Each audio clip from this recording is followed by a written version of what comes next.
Et puis donc, l'autre événement, c'est le congrès du Front National qui s'annonce difficile pour Marine Le Pen. Nous allons recevoir dans un instant Jean-Marie Le Pen qui publie le premier tome de ses mémoires, qui explique, puisque ce premier tome va jusqu'en 1972 et donc jusqu'à la formation du Front National, qui explique comment cette enfance de jeune homme breton appartenant à une famille de marins a peut-être construit son parcours d'homme de droite, puis d'homme d'extrême droite. Voici les explications de Jean-Marie Le Pen. Oui, la Bretagne a joué un rôle considérable dans sa formation politique. Je suis non seulement un Breton de souche, mais je suis même un Morbihanais de souche, puisque mes familles paternelles et maternelles sont du Morbihan. Par conséquent, marin, paysan, je suis... ce sont mes attaches profondes. Mais que vous avez raconté dans le détail au départ, parce que ça prend une centaine de pages, les Caporniers, oui, la carrière de votre père comme mousse. J'ai un petit peu voulu imiter mon grand compatriote Jacques Azéliaz, qui avait écrit ce merveilleux bouquin qui s'appelle Un cheval d'orgueil, mais c'est finistérien et peut-être une génération avant celle que je décris moi.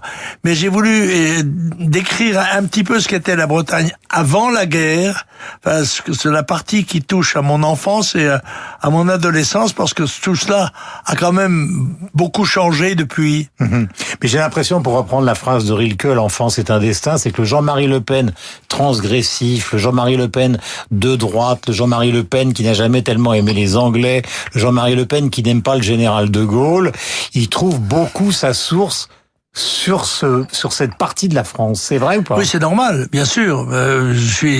En effet, la Bretagne a des caractéristiques qui ne me sont pas étrangères ni hostiles, bien sûr. Mais pourquoi, Jean-Marie Le Pen? Rentrons dans le détail, parce que vous avez écrit... Comme on disait autrefois dans la marine, je suis né natif de là-bas. Voilà, j'y ai vécu une partie de ma vie, mon adolescence. C'est le moment où se forgent les caractères, les sensibilités, les connaissances aussi. Donc, par conséquent, je les exprime très longtemps après, mais encore les sentant toutes fraîches, comme si elles étaient d'hier. Vous racontez, d'ailleurs, c'est une scène qui est très bien écrite, vous racontez la mort de votre père, parce qu'il y a eu un survivant, donc c'est la période où, justement, comme marin, il n'a pas pu échapper aux mines qui sont au large du Morbihan, et donc, ils font naufrage, le bateau explose, et vous retrouvez son corps sur la plage de Saint-Gildas-de-Rhuys, donc des mois après. Oui, enfin, des semaines après, pardon. Plusieurs semaines après, oui. En effet, mais c'était très important pour les familles de retrouver les corps. C'est peut-être quand un être cher est disparu et qu'on ne le retrouve pas, c'est plus important pour le chagrin que de retrouver le corps et de pouvoir l'ensevelir. C'est ce que j'ai raconté, puisque c'est ce que j'ai vécu moi-même. Comme je l'ai pu, je raconte que nous sommes allés le chercher, si j'ose dire, et nous sommes rentrés assis sur le cercueil de mon père, dans la camionnette que très gentiment une amie marieuse nous avait prêtée, enfin nous avait accompagnés, parce que c'était rare, on pouvait pas se déplacer facilement pendant la guerre, il n'y avait pas d'essence, il n'y avait pas de choses comme ça, donc ce sont des souvenirs qui me sont encore très proches aujourd'hui. Dans cette conversation, les gens vont se dire, mais qu'est-ce qui lui prend Durand? Il raconte la vie de Jean-Marie Le Pen, alors qu'il ferait mieux de parler de politique avec lui. Je le disais au départ, parce qu'il y a des choses que j'ai compris, que je ne connaissais pas dans cette affaire-là. C'est quand même l'affaire de Mercel Kébé. C'est-à-dire, pour beaucoup de Bretons, puisque vous vous définissez comme Breton, le fait que cette flotte française ait été coulée par les Anglais, ça fonde, une détestation de l'Angleterre, d'une certaine manière une détestation du général de Gaulle, et au fond une réécriture de l'histoire qui vous oppose à beaucoup de ceux qui nous écoutent aujourd'hui. Oui, qui sont impressionnés par ce qu'ils ont lu, vu écrit et dans des films, parce qu'il y a très peu de contemporains qui sont encore aujourd'hui en vie, et par conséquent les gens n'ont qu'une vue à travers ce qu'ils ont lu ou vu dans les films. Mais moi je l'ai vécu, c'est mon enfance, c'est mon adolescence, et les sentiments que j'exprime aujourd'hui sont ceux que je ressentait à ce moment-là et qui était en quelque sorte brute de décoffrage. Mais c'est là que s'est construit justement le Jean-Marie Le Pen politique. Sans doute, oui. Une partie, oui, sûrement. Le transgressif, vous dites de vous-même, Le Pen, ça veut dire chef, mais j'étais un rebelle, à 2 exceptions près, la Légion et les Jésuites. Oui, parce que ce sont les 2 institutions où les cadres sont des modèles et font ce que doivent faire les gens qu'ils ont sous leurs ordres. Et par conséquent, ça, c'est remarquable. Et c'est plus facile d'obéir quand les chefs sont devant vous. Et on disait de ça des Français, d'ailleurs. Si les officiers montent en tête, la troupe suit. Parmi justement le premier grand cas politique que vous traitez après cette enfance en Bretagne, il y a évidemment l'opposition entre le maréchal Pétain et le général de Gaulle. Et là, vous accréditez l'idée que commence une réécriture de l'histoire qui n'est pas la réalité que vous avez vécue. Oui, parce que, n'est-ce pas, je ne suis pas très disert sur le maréchal Pétain, puisque sur sa borne à une phrase, je dis que je ne crois pas qu'il ait été un traître. Et il est bien évident que signer l'armistice en 1940, quand il y a 2 millions de prisonniers de guerre, que l'armée française est écrasée, que l'armée anglaise rentre chez elle, et qu'il y a 5 millions de réfugiés sur les routes, il est bien évident qu'il n'y a pas moyen de faire autrement, d'autant que on se pose ce jour-là la question comment les 40 millions de Français vont continuer à vivre, à survivre, à se nourrir, à se loger, à travailler. Ça, c'est un problème qui sera celui du maréchal Pétain pendant toutes les années de la guerre. Et c'est vrai que c'est plus facile de résister à Londres que de résister sur le territoire national. Donc c'est le deuxième fondement d'une certaine forme d'engagement politique. Oui, parce qu'on parlait tout à l'heure de l'enfance en Bretagne, voilà. Peut-être le troisième, Mercel Kébir, la flotte française, beaucoup de Bretons, et puis quand même cette antipathie que vous avez pour le général de Gaulle, et cette... Non, c'est pas une antipathie, c'est un jugement sévère, mais il n'y a pas que ça. Je voulais être officier de marine, moi, et il y a Mercel Kébir, c'est vrai, il y a eu Dunkerque d'abord, mais il y a Mercel Kébir, et puis ensuite, il y a Toulon, où la flotte française va se saborder, et où les espérances que j'avais d'une carrière qui était différente de celle de mes ancêtres, eh bien, s'efface, voilà. Et c'est un rêve qui est effacé en quelque sorte. Je vais faire autre chose. Bien sûr. Dans le livre, donc ses mémoires, Jean-Marie Le Pen, à un moment vous dites, moi je n'ai de compte à rendre à personne. On parle justement de cette fameuse bataille autour du détail de l'histoire de la Seconde Guerre mondiale.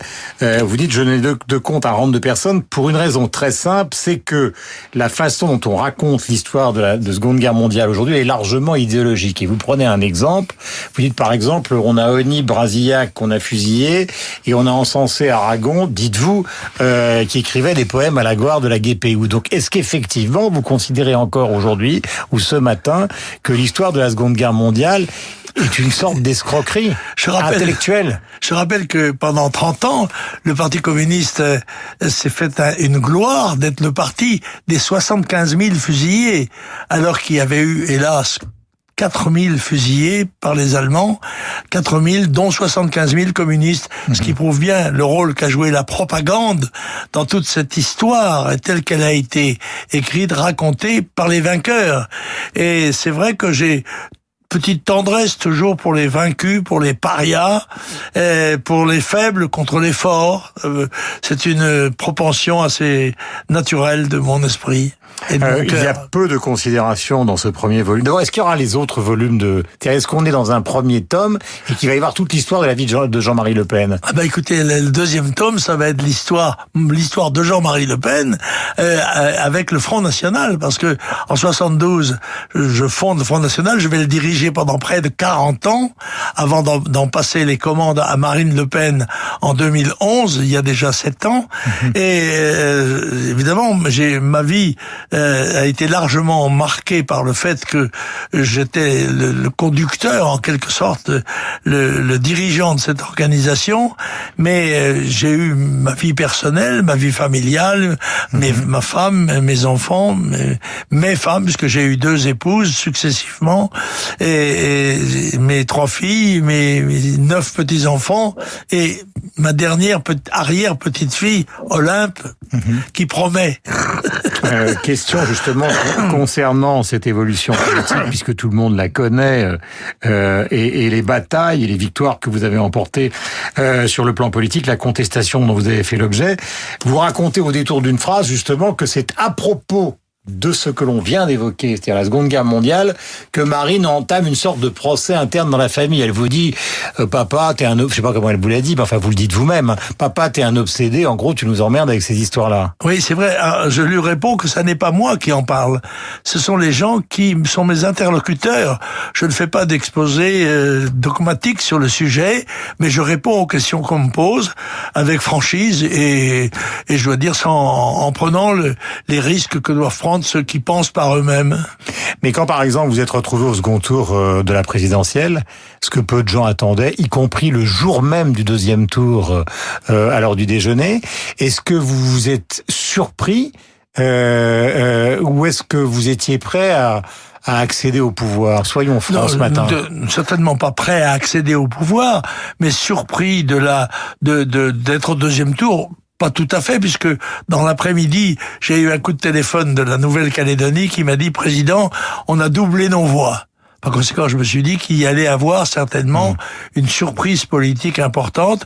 Et la surprise, c'est que je battais Jospin, que j'étais au deuxième tour, et en face à un Chirac, président sortant, qui n'avait pas fait 20% aux élections présidentielles et qui va se refuser au débat démocratique qui doit opposer les deux derniers candidats. Et ça, c'est quand même une chose qui a contribué à rendre ce deuxième tour un véritable tour infernal, avec une mobilisation générale de l'établissement dans toutes ces expressions, aussi bien médiatiques, politiques, financières, scolaires, universitaires, etc. J'ai été désigné comme l'ennemi numéro 1 par l'ensemble du système, et donc il ne faut pas s'étonner trop que mon vainqueur ait eu 80% des voix, bien qu'il ne les mérite pas, loin de là. Question, est-ce que vous avez l'impression qu'au fond, Marine a été un peu comme Emmanuel Macron avec François Hollande, c'est-à-dire qu'elle a mijoté à l'intérieur de la famille de Le Pen une sorte de prise de pouvoir comme Macron l'a fait avec François Hollande? C'est possible, oui, en effet. Je ne m'en étais pas rendu compte quand j'avais les commandes en main, mais il semble que à ce niveau-là, on ne voit pas ce qui se passe aux étages inférieurs. Et maintenant, vous écrivez sur votre vie, donc vous devez pouvoir quand même. Je donne une anecdote qui est dans le livre. Vous dites au fond, elle est partie de Montretout parce que elle supportait pas les chiens pour défendre ses chats. Ça, c'est le détail. Ça, c'est le prétexte. Ça. Non, je crois que elle avait en effet pensé à s'en aller et que ce prétexte a été choisi qui n'était pas justifié. Ces chiens étant autant les siens que les miens et ce malheureux chat n'étant plutôt le sien. C'est vrai. Bon, ça, c'est le détail. Mais est-ce que vous avez le sentiment qu'à un moment elle a choisi, parce qu'au fond, elle a eu une enfance politique grâce à vous, une éducation politique grâce à vous. Est-ce que vous avez repéré, dans le futur deuxième tome que vous allez écrire, le moment où, au fond, a germé dans son idée la possibilité de vous remplacer, de vous évincer, voire même de vous flinguer, je vais être franc. Non, parce que je dois dire que dans le discours qu'elle a fait quand elle a pris ma place, en quelque sorte en 2011, elle a fait un discours absolument dithyrambique. Et on peut dire que jusqu'à la campagne présidentielle de 2012, elle a suivi une ligne qui était strictement celle du Front National. Il est possible que l'élection présidentielle de 2012 lui ait donné une impression d'indépendance, de liberté, et c'était mérité. Je n'étais plus le président, c'était elle qui était désormais responsable, et je l'avais en quelque sorte soutenue dans la rivalité qui l'avait opposée à Bruno Gollnisch, qui était un ami pour lequel j'avais des sentiments très très fort, de sympathie, d'amitié, d'affection même.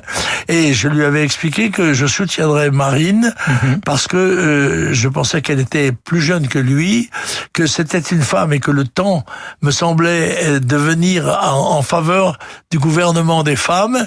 Et puis elle s'appelait Le Pen, ce qui était un atout évidemment considérable par rapport à son nom, si illustre soit-il. Le Monde publié hier, et qui sort évidemment partout en France aujourd'hui, l'image dégradée de Marine Le Pen handicape le Front National.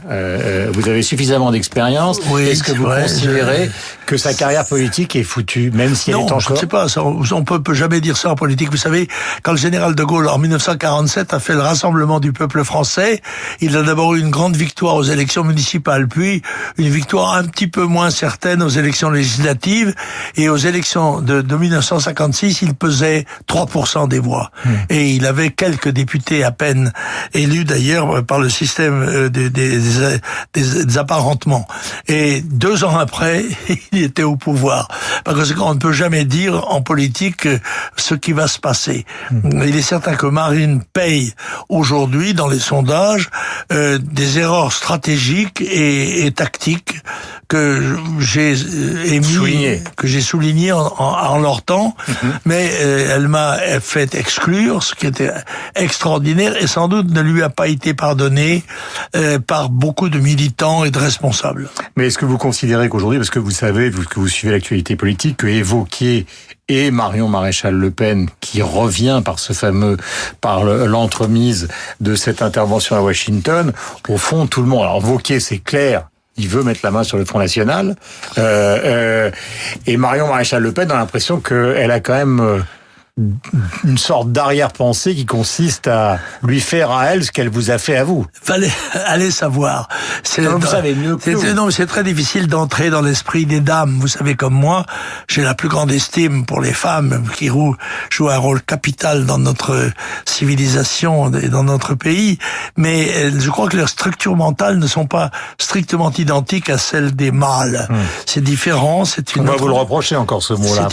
C'est une autre manière d'approcher les événements, de les juger, et c'est très difficile quand on est un homme de savoir réellement ce que pense une femme. Mais alors que pense-t-elle, Marion Maréchal Le Pen? C'est à elle qu'il faut le demander. Et vous en pensez quoi? Mais j'ai constaté que c'était une personne absolument douée, exceptionnellement douée, qui a démontré, en étant élue à 22 ans, la plus jeune parlementaire, la plus jeune députée de l'histoire de France, qu'elle avait la maîtrise d'un ancien député, qu'elle connaissait son affaire, qu'elle était capable de s'exprimer avec clarté sur tous les sujets qu'elle traitait. J'ai trouvé remarquable, et je lui ai beaucoup reproché, je dois dire franchement, de ne pas s'être représentée aux élections. Et vous seriez favorable à son retour? Soyez franc. Oui, mais pas parce qu'elle est ma petite fille, parce qu'elle a peut-être des capacités exceptionnelles, mais pas spécialement parce qu'elle est ma petite fille, parce que je sais le prix qu'on doit payer quand on occupe ses fonctions et ses responsabilités, et c'est très lourd. On ne peut pas forcément le souhaiter à ceux que l'on aime. Donc je rappelle que ce premier tome de mémoire parle de votre enfance, de votre adolescence, du début de cette carrière politique. Alors évidemment, on va terminer par ça. Il y a des jeunes gens qui circulent dans Paris du côté de la fac de droit, Roland Dumas, François Mitterrand, Jean-Marie Le Pen. C'est la même période, c'est un peu la même génération, et on a beaucoup dit que François Mitterrand vous avez utilisé pour briser la droite en France. François Mitterrand n'est plus là. Non, est-ce que vous avez l'impression que ces propos c'est une vaste blague ou ça existe? C'est une blague. À la vérité, le marché politique est ouvert et par conséquent chacun joue avec ses cartes et aussi en considération de celles de l'adversaire. Et que le Mitterrand ait joué de ses cartes, c'est tout à fait normal, naturel, mais ça n'était pas du tout par esprit de connivence. Je n'avais pas de connivence avec lui. C'est un personnage de grande dimension, notamment culturelle, et nous avions en commun sans doute une formation gréco-latine qui nous rendait peut-être, qui aurait pu nous rendre les approches plus faciles, mais en fait j'ai toujours combattu le président Mitterrand, et il ne m'en a pas, semble-t-il, voulu, puisque sur le point de s'en aller, il est à Strasbourg venu nous serrer la main au bar au directeur, enfin au propriétaire du Figaro et à moi-même qui étions en conversation sur un ton un petit peu amusé. Il nous a dit, je vous ai bien eu, hein. Je lui ai dit, ah oui, vous nous avez roulé dans la farine une fois de plus. Merci Jean-Marie Le Pen. Le livre, c'est un premier livre de mémoire. Jean-Marie Le Pen, fils de la nation. Donc c'est publié aux éditions Muller. Bonne journée à vous et merci d'être venu sur l'antenne de Radio Classique. Merci. Voilà Jean-Marie Le Pen donc qui est venu ce matin sur l'antenne de Radio Classique.